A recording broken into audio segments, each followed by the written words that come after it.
Indigo जिसका पूरा business model जो है वो अपने एम्प्लॉयज को गधों की तरह हाँकने पर टिका है। आज भारत में इंडिगो नंबर 1 एयरलाइन है। घरेलू उड़ान में इसका हिस्सा जो है वो सबसे ज्यादा है, 64 से 68%। यानी अगर भारत में 10 यात्री उड़ान भरते हैं तो ये मान के चलिए कि 6 आदमी ऐसे होंगे जो इंडिगो से उड़ते हैं। साल 2006 में यह कंपनी जब शुरू हुई तो समय की पाबंदी और सस्ते टिकट के दम पर इतनी ऊपर पहुंच गई।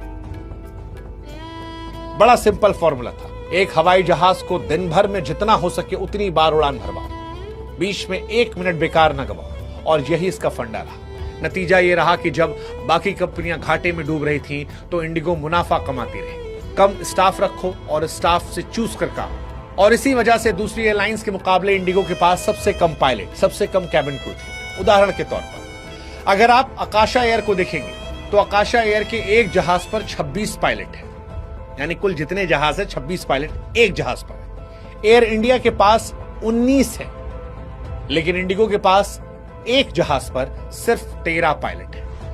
मतलब एक जहाज जो दिन में 5 से 6 उड़ानें भर रहा है, लेकिन उसके लिए पायलट और क्रू की टीम जो है वो बहुत छोटी रखी गई है। पायलट लगातार उड़ रहे हैं, आराम कम, थकान ज्यादा।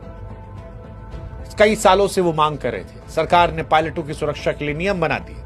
नियम थे, हर 7 दिन में कम से कम 48 घंटे की छुट्टी, रात की ड्यूटी कम करो, हफ्ते में ज्यादा से ज्यादा 2 नाइट लैंडिंग, लंबी उड़ान के बाद ज्यादा आराम मिलेगा। और जैसा कि हमने बताया कि सरकार नहीं चाह रही थी कि सस्ती टिकट के चक्कर में लोगों की जान जोखिम में पड़े, लेकिन इंडिगो ये समझ गया कि अगर ये नियम मान लिए गए तो इतने कम पायलटों से काम नहीं चलेगा।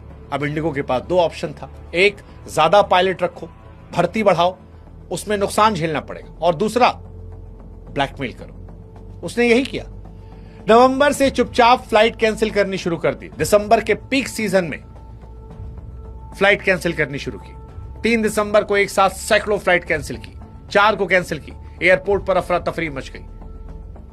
कोई दूसरी एयरलाइन स्लॉट ले नहीं सकती थी क्योंकि इंडिगो के सबसे ज्यादा स्लॉट ब्लॉक थे, और सीईओ की तरफ से कहा गया हम क्रू शॉर्टेज फेस कर रहे हैं। हकीकत यह है कि यह क्रू शॉर्टेज नहीं था, ये कोशिश जानबूझकर पैदा की गई ताकि नियमों को बदला जाए। और यह हैरान करता है कि एक कंपनी ने भारत सरकार के घुटने टिकवा दिए।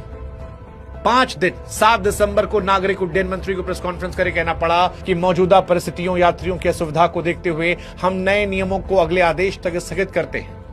यानी पायलट की नींद, यात्रियों की सुरक्षा, अंतर्राष्ट्रीय मानक, ये सब कुछ एक प्राइवेट कंपनी के आगे बौने साबित हो गए।